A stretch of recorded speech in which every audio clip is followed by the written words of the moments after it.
আল্লাহর নবী যখন পাহাড়ের উপর থেকে পড়ে গেলেন, পাহাড় কাঁপতে শুরু করলো।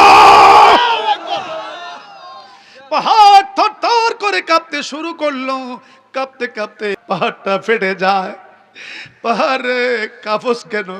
নূরের নবী আমার উপরে আইছে, আমি নূরের নবীরে সেভ করতে পারি না, আমার উপরে নূরের নবী রক্তাক্ত হয়েছে।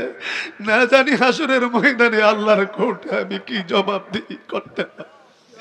এই জন্য আল্লাহর ভয়ে আমি কাঁপতে শুরু করলাম।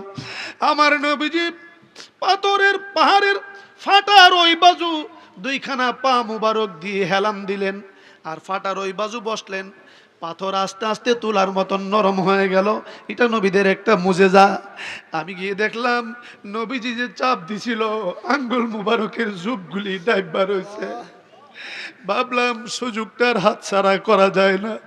আমি আস্তে করে ঠোঁটটা লাগাইলাম, লাগাইয়া চুমা দিতে শুরু করলাম। দেখলাম এমন একটা খুশবু আসতেছিল। আমি নিচ থেকে আমার রুমে আসার পরে কয়েক ঘন্টা পরে আমার সবাই জিজ্ঞেস করে, ও জেহাদি, কোথা থেকে এই আতর লাগাইছো, একটু আমাদেরকে আইনা দাও, তোমার সারা শরীরে এমন খুশবু জীবনে দেখি না।